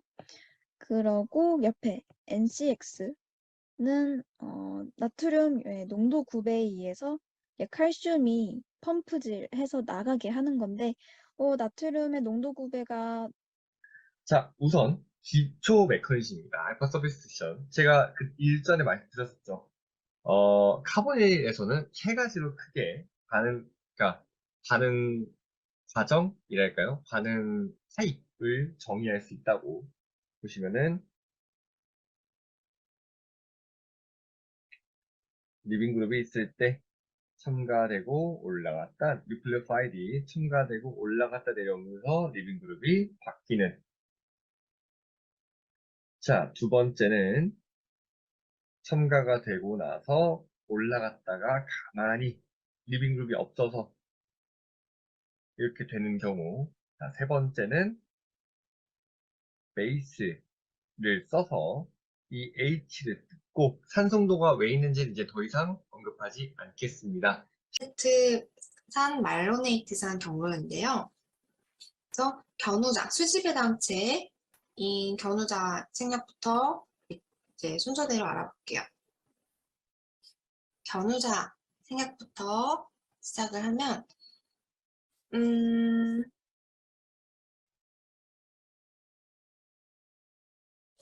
견우자는 제4페이지에 나와 있습니다. 한 빨간색 정도로 체크해 주시고요. 지금 머시기 자라고 붙어 있으니까 씨앗을 이용하는 생약이라는 거 알고 계시면 되고 뒤에 세멘이 붙었어요. 학명.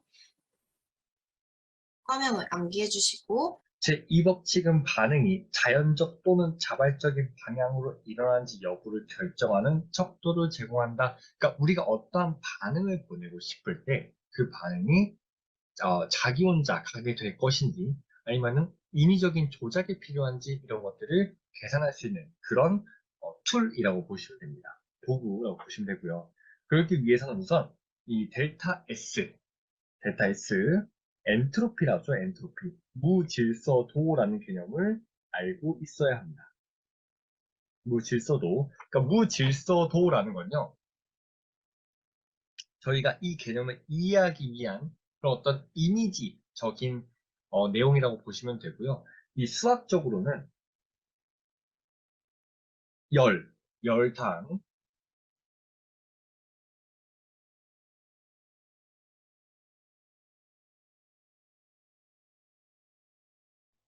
네, 이번에는 그 파맥스에서 자랑하는 이제 1대1 튜터링 보도록 하겠습니다. 이런 1대1 튜터링은 이제 역시 학원 중에서 유일하게 파맥스에서만 제공하는 추가 학습 프로그램이라고 볼 수 있겠습니다.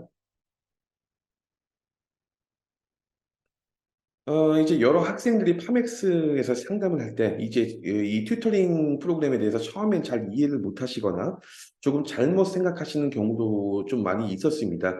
이 1대1 튜터링에 대한 이제 목적은 첫째, 이제 그 인강 학습으로 부족한 부분에 대해서 추가 강의, 해설 진행하는 시간이고요.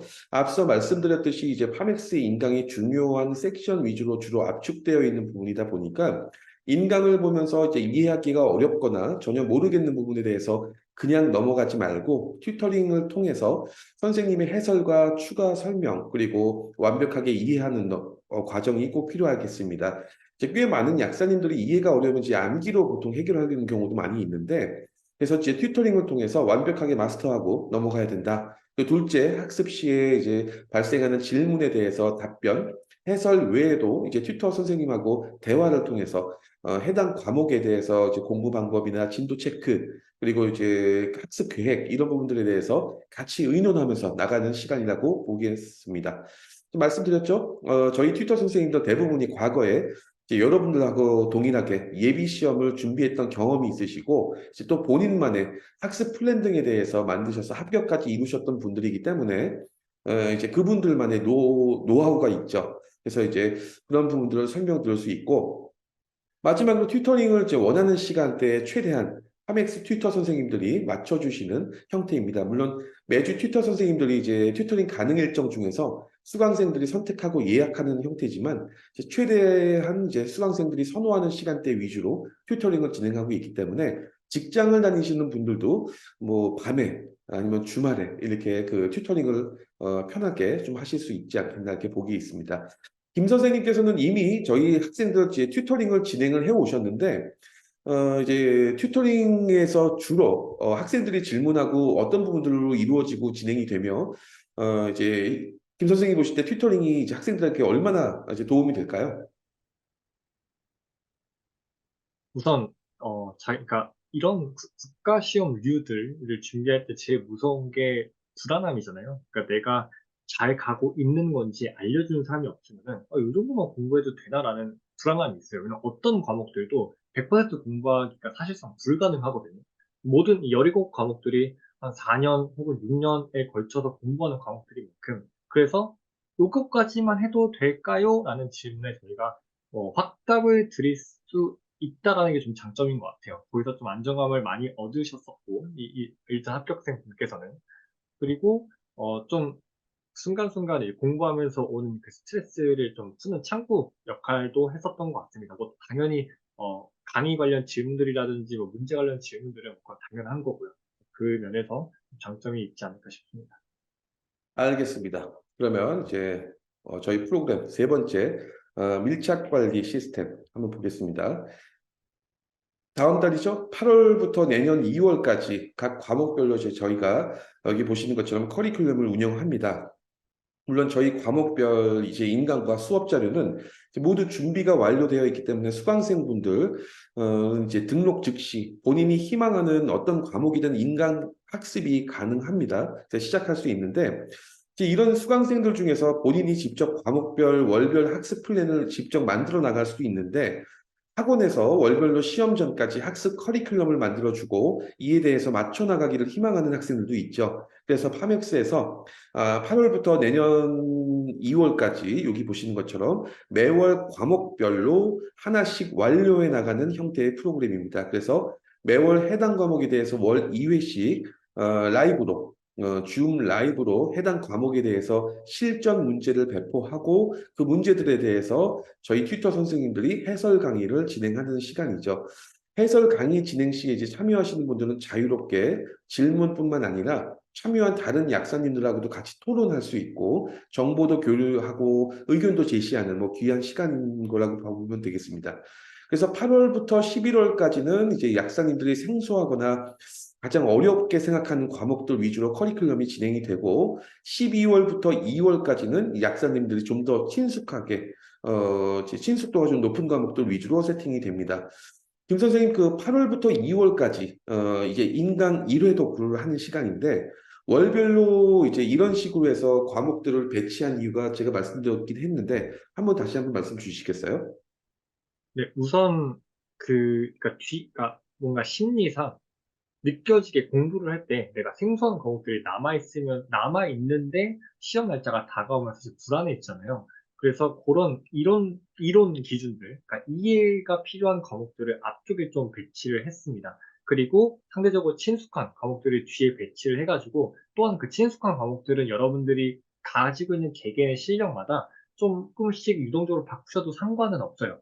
그래서 앞에 내용들은 이론적으로 한번 훑고 나서 뒤로 갈수록 좀 더 단순함과 반복에 집중하시라고 이렇게 배치를 한 겁니다. 그래서 이런 관련된 과목들은 살짝 휘발해도 상관이 없어요. 네, 오히려 더 중요한 건 항상 제가 계속해서 강조드리지만 자기 공부, 암기 위주이기 때문에 그래서 이런 식으로 순서가 흘러갈 예정입니다. 알겠습니다. 다음 슬라이드 볼게요. 그리고 이제 3월부터 4월까지는 이제 여기 보시는 것처럼 전 과목 인강에 대해서 2회독을 하는 시간이고 이제 같이 점검하는 시간이면서 물론 이제 여기 보시는 것처럼 문풀 과정도 포함되어 있습니다. 그래서 국가고시 기출문제를 중심으로 문제 배포하고 이 부분에 대해서 문풀 라이브가 진행이 되고요.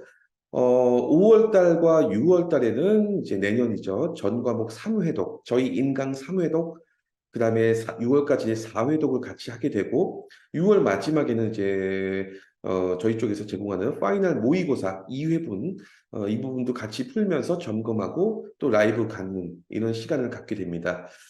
김 선생님, 이번에 이제 3월부터 6월까지는 이 저희, 문풀 라이브 어떻게 진행하는지 다시 한번 설명 주시겠어요? 네, 우선 뭐 학원 측에서 준비를 했겠죠. 지금까지 여기서 국가고시라는 거는 그 예비고사 말고요. 학원 측에서 그 요청을 해서 준비를 한 그 약사고시, 국가고시 문제들이 학원 측 통해서 배포가 될 거고요. 그래서 그 문제들을 풀면서 애로사항들이 있죠. 요거 못 풀었다, 요거 어렵다, 요거 어떤 경향성이 맞냐, 뭐 이런 그런 질문들을 3, 4월에 걸쳐서 저희가 해결을 해 드릴 거고, 그리고 마찬가지로 이제 점점 빨라져요. 해독이 빨라지신 게 느껴질 거예요. 스스로도. 그리고 나서 5월, 6월 거쳐서는 이제 뭐랄까요. 저희가 이제 자체적으로 만든 그 파이널 모의고사를 풀 수 있게끔 시간을 배정해서 준비를 해드릴 겁니다. 알겠습니다. 그럼 이제 전반적으로 바로 전 슬라이드나 지금 슬라이드를 포함해서 8월부터 내년 6월까지 진행하는 전체 밀착 관리 시스템에 대해서 저희 김 선생님이 이제 파맥스 메인 튜터 선생님으로서 이제 주도해서 다른 튜터 선생님과 함께 이 부분을 이 프로그램을 만들어 나가실 건데 어떤 테마, 어떤 형태로 해서 궁극적으로 운영하실 예정이신가요? 이제 보통 과목을 돌렸으면은 그 과목에 이게 아까 말씀드렸듯이 휘발이 되잖아요. 그 휘발된 것에 대해서 좀 불안하실 수 있는데, 그래서 그 과목에 해당하는 문제들을 이제 뒤로 갈수록 그 문제들만 반복해서 그 휘발되는 거를 막아줄 수 있는 걸 목적으로 하고, 뒤에 가서는 역시 아까 계속해서 반복드린 것처럼 단순한 그 과목들을 끝까지 잡아갈 수 있게끔 배정할 예정입니다. 알겠습니다. 이제 마지막으로 학생별로 이제 담당 저희가 멘토를 지정해서 학습 외에 멘탈 관리를 위해서 상담부터 이제 문제 발생하거나 이런 부분들에 대해서도 같이 해결할 수 있는 지원을 하고 있습니다. 같이 보시죠. 아마도 이런 수강생별 또 멘토를 배치해서 학습 외의 문제나 이슈들에 대해서 공식적으로 상의하고 도와주는 프로그램 역시 파맥스에만 있지 않을까 볼고 있고요. 이제 멘탈 관리를 같이 대화를 통해서 풀어나가는 형태라고 볼 수 있는데 이미 예비 시험 준비하셨던 분들은 경험하셨던 분들은 멘탈 관리가 또 얼마나 중요한지 또 알고 계실 겁니다. 이제 단순히 고민이나 스트레스 등 이제 저희 멘토 선생님들이 들어주는 시간이라고 생각하면 안 되고요. 똑같은 경험을 하셨던 저희 선생님들이 수강생들의 이제 정신적인 압박감, 문제들을 같이 이야기하면서 해결해보는 시간이라고 볼 수 있겠습니다. 김 선생님이 이제 벌써 몇 분 이제 멘토로서 매칭이 돼서 몇 번 이제 멘탈 관리까지는 아니더라도 이 멘토링 시간을 가지셨었는데 분위기가 어땠고 주로 어떤 형태로 해서 진행하시나요? 우선 제시험을 보시는 분 같은 경우는 제가 이제 전에도 학원에 계셨었던 분인데 그분은 이제 거기 계셨을 때 이런 부분들이 불만 사항이었다. 그래서 그 부분들에 대해 설명을 드렸고, 그래서 그 똑같은 애로사항이 일어나지 않도록 이렇게 진행할 것이다 설명드렸고, 처음 시작하시는 분들에 한해서는 뭐 지금 쭉 2시, 거의 1시간 한 40분 걸쳐서 설명드렸던 내용을 압축해서 설명을 드렸고, 지금 당장 뭐부터 하셔라를 이제 제안을 드릴 예정입니다. 그리고 앞으로 생기는 질문 사항들에 대해서는 카톡이라든지 뭐 전화라든지 편하신 대로 주시면 저희가 답변을 해드리겠다까지 서로 얘기가 된 상황입니다. 알겠습니다. 그럼 이제 설명드렸던 네 가지 파맥스 프로그램의 특징 이외에 다른 학원들과 구별되는 차별성이 무엇이 있을까? 이 부분도 사실 오늘 참석하신 분들 몇 분이 궁금해하셨던 부분이라서 추가적인 걸 좀 정리를 했습니다. 첫 번째가 여기 보시는 것처럼 약사 예비 시험 고득점으로 합격한 해외 약사들, 그리고 한국 약사들, 한국 약대를 졸업하신 분들로 구성을 해서 이제 과목별로 티칭 시너지가 창출된다, 이렇게 볼 수 있겠습니다. 이 약사 시험, 약사 예비 시험 특징 중에 하나가 특정 몇몇 과목들 같은 경우에는 예비 시험을 합격하셨던 약사님들보다 한국 약대를 졸업하셨던 한국 약사님들이 더 잘 가르치실 수 있는 과목들이 있어요. 예를 들어서 이제 해외 약대에는 존재하지 않는 과목들, 그런 부분들이 있는데, 아무래도 이제 한국 약대에서 이제 보다 더 깊고 오랜 시간 동안 배우셨던 한국 약대 출신들, 선생님들이 더 강점을 보이는 과목들이 있고, 또 어떤 과목들은 해외 약대 출신 선생님들이 강점을 보이는 과목들이 있죠. 이제 특히 예비 시험 경험자로서 학습 노하우가 필요한 과목들도 있다. 그래서 이제 파맥스는 다른 학원들과 가장 크게 구분되는 차이점이 여기 보시는 것들 중에서 저희 현재 5분, 그리고 나머지 분들도 멘토링이나 튜터링을 하시는 분들 계신데, 이 선생님들이 이제 예비 시험 합격하셨던 분들과 한국약대 출신 분들이 이제 그 티칭 밸런스를 유지한다, 이렇게 볼 수 있을 것 같고요. 그 다음에 차별성 두 번째, 이제 한국 약사 예비 시험으로 복원된 기출문항 및 합격 약사들이 이제 핵심 요약 노트 등의 자료를 수업 자료에 자연스럽게 녹여서 무조건 많은 자료를 제공해서 나가는 형태가 아니라 꼭 필요한 자료들 위주로만 제공하는 겁니다. 그리고 이제 학생들이 요청할 때는 추가적으로 또 선생님들이 개인적으로 보유하고 계신 추가 자료들도 많이 제공을 하시더라고요. 이전 슬라이드에서 보셨던 것처럼 이제 파맥스 수강생 인터뷰 보셨죠? 크리스티나 학생, 강현정 학생 이야기 했죠? 이제 합격생들의 필기 노트, 합격 약사님들의 필기 노트, 이런 부분들을 얻는 것도 굉장히 가치 있는 부분일 것 같아요. 김 선생님, 저희 파맥스의 수업 자료의 특징이 뭐라고 생각하시나요? 이것도 여러 번 말씀드린 것 같은데, 그 수업자 특징들이 어, 무작정 많지만은 않아요. 이렇게 보시면은 요 형태로 나가는 건 아니고, 요 형태도 저희가 공부를 했던 내용들을 한 번 더 가공을 해서 보실 수 있게끔 따로 또 이렇게 정리를 해서 나가게 됩니다. 그래서 꼭 시험에 나올 부분들만 짚어져 있는 게 좀 저희 자료들의 특징이라고 말씀드릴 수 있겠습니다. 알겠습니다. 그러면 이제 내년 5회 약사 예비 시험 대비해서 이제 파맥스의 제공 프로그램을 이제 한 페이지로 정리를 한번 해볼게요. 여기 보시는 것처럼 이제 첫째, 인강은 전체 과목에 대해서 16개 과목 인강을 제공합니다.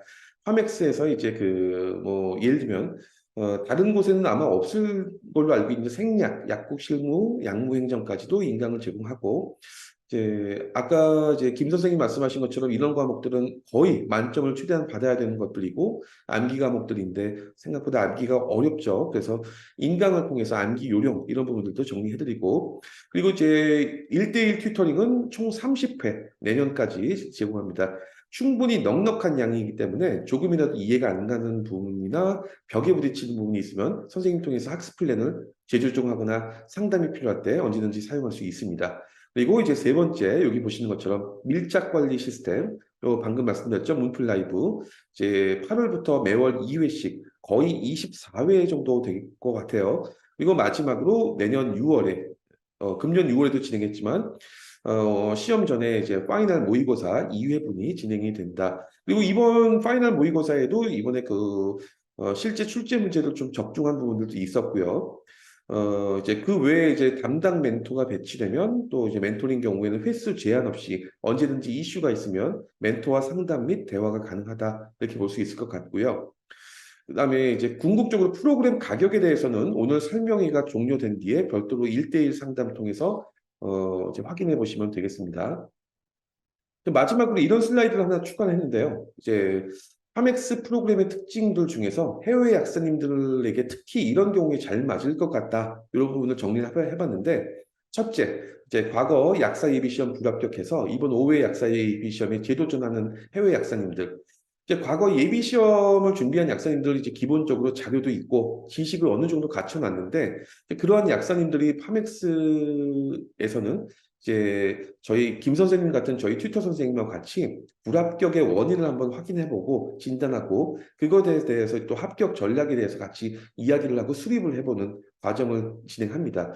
또 이제 해외 해당 약사님들을 위해서 맞춤형 수업을 통해서 핵심적인 내용이나 문제풀이 위주의 수업을 진행하고, 둘째, 여기 직장으로 인해서 이제 학원 오프라인 강의 불가능하신 분들, 그래서 매주 한정된 시간밖에 학습이 안 되는 분들, 저희 이제 파맥스, 온라인 전용으로 만들어진 인강들이기 때문에, 그리고 또 인강을 보충하기 위해서 1대1 온라인 줌 튜터링을 또 하죠. 그래서 지금 해외에 계신 분들도 학습하는데 전혀 문제가 없다. 이렇게 볼 수 있겠고요. 이제 그렇기 때문에 약사님들이 학습하기에 또 편한 시간에 인강 접속하시고 튜터링도 이제 약사님들 시간에 최대한 맞춰서 진행을 하기 때문에 인강이나 튜터링 진도가 밀리지 않고 본인만의 이제 학습 플랜을 진행하다. 그리고 세 번째가 이제 관련 정보나 자료를 전혀 소유하고 있지 않는 완전 노비스 상태의 경우에도 지금 말씀드렸던 것처럼 초기 담당 선생님 매칭을 시켜드리면 OT를 통해서 또 진행을 하고 OT를 통해서 이런 부분들을 어떻게 공부하고 어떻게 해야 될 것인지 약사님 수준에 맞춰서 눈높이에 맞춰서 저희가 학습 플랜을 같이 짜고 진행하기 때문에 도움이 되시지 않겠나 보고요. 그다음에 이제 프라이빗한 환경에서 학습을 원하는 분들이 계시죠. 단체로 오프라인 강의라든가 단체로 공부하는 것보다는 1대1로 하시는 거 선호하시는 분들한테도 또 알맞을 것 같아요. 마지막으로 이제 경제적으로 여유가 작아서 학원 등록 비용에 민감한 해외 약사인데, 아시다시피 국내에 학원이 3개가 있죠. 저희 포함해서. 근데 지금 현재까지 저희가 확인해 본 바로는 저희 비용이 가장 저렴하긴 한데, 물론 저희가 무조건 저렴하기 때문에 제일 좋다는 절대 아닙니다. 저희는 가성비 또는 이제 효율성을 더 따지기 때문에, 저희는 이제 인강이나 모든 부분들, 자료들에 대해서 이제 핵심적인 것 위주로 압축을 시키는 대신에 비용을 줄일 수 있었습니다. 그래서 쓸데없는 자료, 쓸데없는 인강, 강의 제공하지 않기 때문에 비용이 그만큼 합리적으로 낮춰진 거죠. 이제 그렇게 볼 수 있을 것 같고, 수강생들 중에서는 아까 말씀드렸던 것처럼 풀 패키지가 아니라 단과식으로 한 과목, 두 과목만 신청을 하실 수도 있기 때문에 굉장히 편하게 하실 수 있다고 볼 수 있겠죠. 그리고 이제 이런 경우가 결국은 파맥스의 인강이나 튜터링 비용이 이제 다른 곳보다 저렴하고 좀 부담이 덜한 이유는 아무래도 이제 저희가 이제 파맥스 튜터 선생님들 역시 지금 여기 이 영상이나 이 강의를 지금 설명을 보고 계신 것처럼 예비 시험이나 국가고시 이런 부분들 다 치러 보셨던 분들이기 때문에 예비 시험 준비하시는 분들의 이제 해외 약사님들 고충이나 이런 부분 다 이해할 수 있기 때문에 저희는 이제 그런 부분을 굉장히 낮췄다 이렇게 볼 수 있을 것 같아요. 네, 오늘 설명의 이제 모든 순서가 다 끝났습니다. 지금 시간 보니까는 거의 2시간 가까워졌는데 그래도 거의 대부분 이제 아까 참석하셨던 분들 그대로 계셔서 너무 감사하고요. 이제 끝으로 저희 김 선생님 그 이번 예비 시험 준비하시는 약사님들 위해서 격려의 한마디, 좋은 한마디 한번 해주세요. 이걸 진행하면서 사실 2월 달쯤 말에 런칭했을 때는 거의 사실 기간이 아까 말씀하신 것처럼 5개월 남짓? 4개월 하고 좀 반 정도 돼서 진짜 될까 싶었는데 합격생 분이 이렇게 나와주시고 아까 이렇게 후기도 올려주시고 그 방법이 이건 맞았다라는 걸 확인을 하게 되니까 어, 이제 또 똑같은 느낌으로 5회 시험 때도 여러분들이 여기서 시험을 준비를 하시고 합격하고 나서 그 후기로 뵙고 싶다라는 생각이 들게 되더라고요. 그래서 여러분들도 그냥 한국에서 이렇게 예비고사 합격하시고 그다음 국가고사 합격하셔서 한 명의 약사님들로 이렇게 활약하실 수 있기를 바랍니다. 네, 알겠습니다. 오늘 장시간 김 선생님 감사합니다. 이제 해외 약사로서 이 한국 약사 예비 시험 기낭인 시간 동안 또 준비를 하셔야 되고 시험까지 합격하는 것들 또 도전하는 것 너무나도 힘들고 어려운 일이긴 한데요. 그렇지만 이제 파맥스에서 여러분들이 경험했던 그 모든 것들을 이미 경험하고 한 발짝 더 나아가신 분들이 직접 여러분들과 함께 하기 때문에 마음을 조금 놓으셔도 되지 않을까 생각됩니다. 여기 보이시는 이제 카톡이나 번호를 통해서 편안하게 상담 받아보시면 되겠습니다. 그럼 오늘 설명에 참석해 주셔서 감사합니다. 설명에 종료하겠습니다. 감사합니다.